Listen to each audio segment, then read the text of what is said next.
Hello students, welcome to my YouTube channel. This is class 7 of lesson magnetism and matter. In this current session I will discuss about an important concept called hysteresis curve and what is the meaning of hysteresis laws, and based on this how we can classify ferromagnetic materials into hard and soft, and which materials are preferred in preparation of electromagnets. All those concepts will be discussed in the current session. So first, discuss about hysteresis curve. So in order to understand this, let us recall the definitions of known as intensity of magnetization I, that I have discussed in the class 3, and H known as magnetic intensity or magnetizing field. So this is how much amount of magnetic field produced inside the sample. And this is magnetizing field, or there is nothing but how much magnetic field you are applying over a sample. See, this is developed inside, this you are applying over. So that is the differentiation. Now, if you take a ferromagnetic material, if you start magnetizing and demagnetizing, magnetizing is nothing but converting a sample, or you can say for a ferromagnetic material you are inducing certain amount of magnetic field inside, that is magnetization. Then if you start removing that, then that is known as demagnetization. I repeat, intensity of magnetization is produced inside the sample, nothing but it is got magnetized, and you are removing that, nothing but it got demagnetized. So this process of magnetization and demagnetization, when it is applied to a ferromagnetic material, always this intensity of magnetization will lag behind magnetic intensity or magnetic field, or you can say magnetizing field. So this I always will lag behind H when a process of magnetization and demagnetization took over for a ferromagnetic material. Then the process, if you draw into form of a curve, the curve represents hysteresis curve.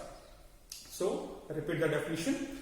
This is a curve which represents lagging of intensity of magnetization with magnetizing field during the process of magnetization and demagnetization of a ferromagnetic material. So to understand that, let us start drawing the diagram. So let us draw a two coordinate system, and x-axis I will take H, known as magnetizing field, and y-axis I will take I, known as intensity of magnetization. If you draw the diagram looks like this.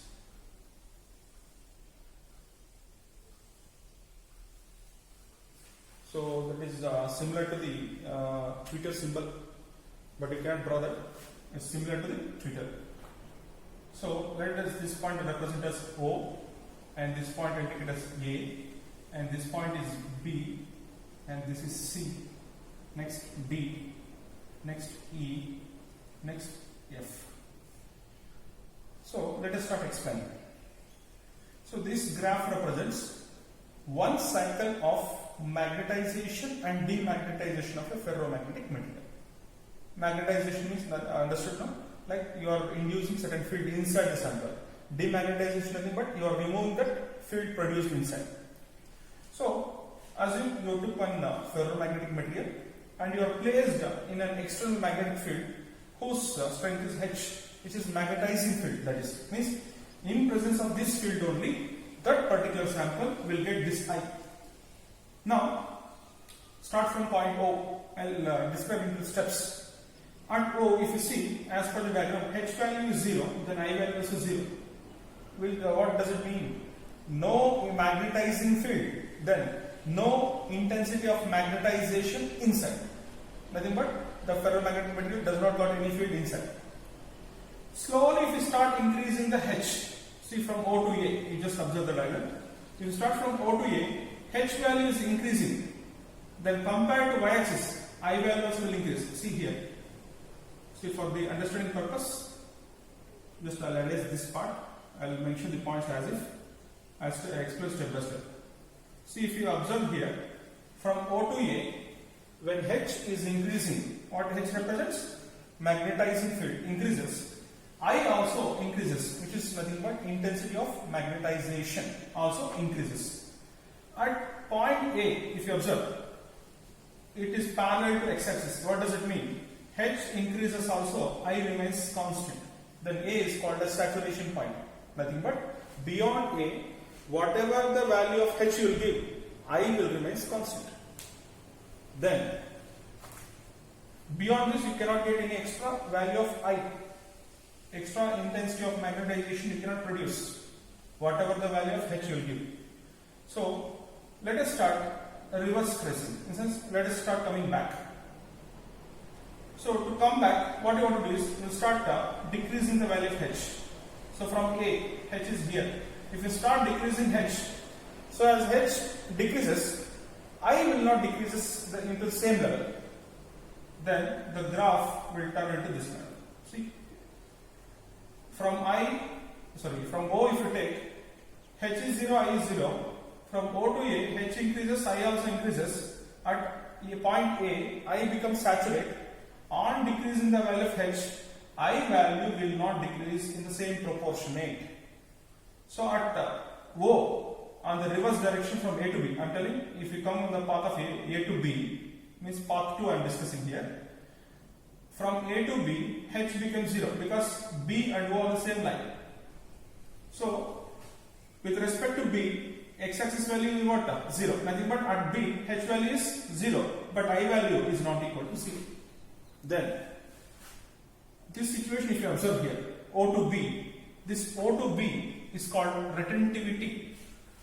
O to B is called retentivity or OB. What is this retentivity? After one particular magnetization, H value becomes 0. Nothing but magnetizing field is 0. External field is removed. Even though certain amount of magnetization, intensity of magnetization is still available in the ferromagnetic material. Then how much amount of intensity of magnetization is there inside the ferromagnetic material even after applied field is 0? The value itself is known as retentivity. So as a definition, the residual magnetism inside a ferromagnetic material when applied external field is 0 is known as retentivity. Make sure higher is the retentivity, higher is the ability of the material to hold the other magnetic materials. So higher is the retentivity in the sense it able to attract the materials for long durations. So such phenomena will be used in preparation of permanent magnets. So permanent magnets, best example you can take steel. So Alnico is there, Alnico. So Alnico. In this itself we can mention aluminum, nickel, cobalt is a mixture. This material is used in preparation of permanent magnets. So once if Alnico is taken into the hysteresis, when in this situation, if you take the Alnico, it will hold the intensity of magnetization for long time, even the applied field is 0. That's the purpose why Alnico, as well as you can say iron, such materials, or you can say steel, it is used in preparation of permanent magnets. Now, what happens beyond B?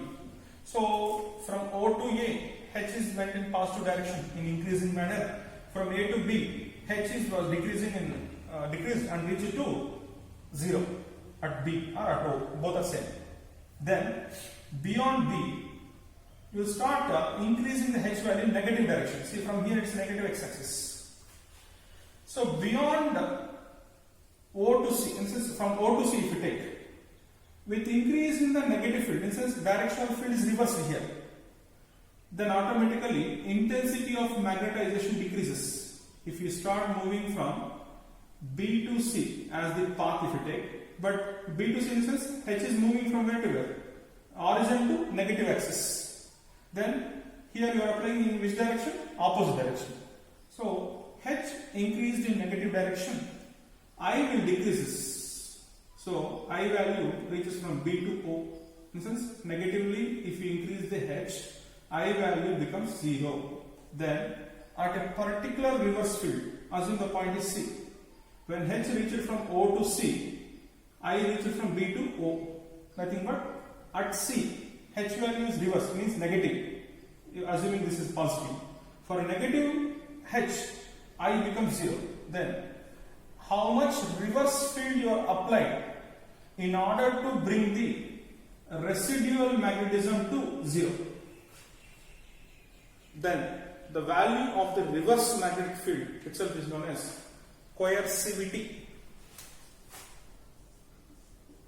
So OC represents coercivity, OB represents retentivity. OB indicates residual magnetism, OC represents how much reverse field is required in order to bring the residual magnetism to 0. Then beyond, if you take C, further increase in the H, intensity of magnetization again will increase. In which manner? Negative manner. See, here O to A and A to B, till this it represents retentivity. Beyond BC, intensity of magnetization becomes 0. So at point C, you can see what? I is 0, H is not equal to 0. So I can mention here. At point O, H is equal to 0 and I also equal to 0. At point A, H is not equal to 0, I also not equal to 0. At point B, H is equal to 0, I is not equal to 0. Then this concept is known as retentivity. Then at point C, H is not equal to 0. See here represented as negative field. Field cannot be negative. Field acting in opposite direction. But when the magnetic is not equal to 0, then I becomes 0. This particular thing called as coercivity. Then at D, if you take beyond C, if you go to D, H is increasing in reverse manner. Then after I becoming 0, I will produce inside in the opposite direction compared to the first case. So at D, if you take again H is not equal to 0, I also not equal to 0. Nothing but in this situation that is similar to what? A. Again A and D can be called as saturation points. Further, D to E, that is similar to A to B, reverse. Again E to F, that is similar to B to C. Then F to A, that is similar to O to A. This path cannot be retraced. O can be treated as F now. Then if you repeat the process of the magnetization, demagnetization takes place without reaching to O. OA path cannot be traced back once again. It will be moving in a cyclic path. Now this looks like what? A loop. Then from here F to A, magnetization. A to B, retentivity. B is a point of retentivity. B to C, what? Coercivity. At C, the intensity of magnetization becomes what? 0. Further it becomes magnetized. So these 2 points represents demagnetization and these 2 points represents magnetization and these 2 points represents retentivity. Again these 2 points represents coercivity. Understood? Then we are reading to E. At E, what happens? H becomes 0. I is not equal to 0. Again this represents what? Retentivity. Retentivity, coercivity. Again at F, H is not equal to 0. I is equal to 0. So point F represents coercivity. So based on this, the magnetization and demagnetization takes place. And the process is represented by a curve. That curve itself is known as hysteresis curve. Now what is significance of hysteresis curve? That is most important concept. So this takes place only in the case of ferromagnetic materials, that we have to keep in mind. Very first point, the area of the hysteresis loop, if you take, this represents hysteresis loss. Less is the loss, and that material is used in the case of electromagnets. Higher is the loss that will be used in the case of permanent magnets. So this hysteresis curve will help whether the ferromagnetic material is used in the preparation of permanent magnets or temporary magnets such as electromagnets. Second, it is used in classification of the ferromagnetic materials into soft as well as the hard. That will get in the next concept. Hope you understood about the hysteresis curve. Now, based on this, how we can classify electromagnets and permanent magnets. Just now I said, permanent magnets are those magnets having high retentivity and having high coercivity and having high hysteresis energy loss. Here I want to repeat one point. What is hysteresis loss? I mentioned as per the definition. But what is actual hysteresis loss? Some amount of energy will be lost against the ferromagnetic material during the magnetization and demagnetization process. That energy loss cannot be recoverable. Such energy loss itself is known as hysteresis loss. It's not energy lost by the sample, I'm telling you. It's energy lost by the process itself in magnetization and demagnetization.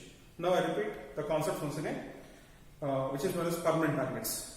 Permanent magnets are those magnets having high retentivity, high coercivity, high energy loss. Since they have high retentivity, even after the removal of the magnetizing field, they hold the magnetization intensity, I, for long durations. Best example I have given as all or you can say steel. So in this, once you apply the field and you have produced certain amount A, because the saturation point is achieved. Further, if you remove the field, the intensity of magnetization will move from A to B. It will be there only. It will not become zero once again. So it will be lost for years together. Nothing but that ferromagnetic material will act as a magnet for long durations. Hence, it's called as a permanent magnet. Where if you take such ferromagnetic materials having high retentivity, so make sure retentivity in both the cases, permanent as well as electromagnets will be same, high retentivity only. But coercivity will be less in the case of electromagnets. And hysteresis loss also must be very less. I repeat, permanent magnets, high retentivity, high coercivity and high energy loss. Whereas electromagnets, high retentivity, low coercivity, low energy loss. Such materials are used in preparation of electromagnets. Example, soft iron. Soft iron has high retentivity, means it will produce I value very huge, but to make that I value 0, it requires very less value of H, nothing but less coercivity.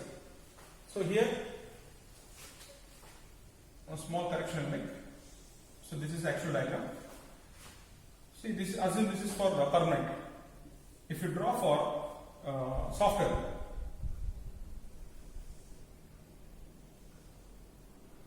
one second. It has high retentivity and low coercivity. See, retentivity is high, coercivity is less. Again, retentivity is high, coercivity is less. So this is how the diagram will come. You can find the differentiation. So B, C, F, E. OE, OB are high, OC and OF are less. Then automatically area of the diagram compared to here, see, area also got less. Then automatically energy loss in magnetization, demagnetization also will be less for soft iron. If you take other magnets, what happens? Think, if you are taking electromagnet instead of taking soft iron as some other material, whose energy loss is very high, then in magnetization, demagnetization, you have to put more energy in the process. Hope you understood now. So, permanent magnets and electromagnets. The same will be applied in the case of hard magnets and soft magnets. You have the differences in the study material. Same concepts will be explained for those things.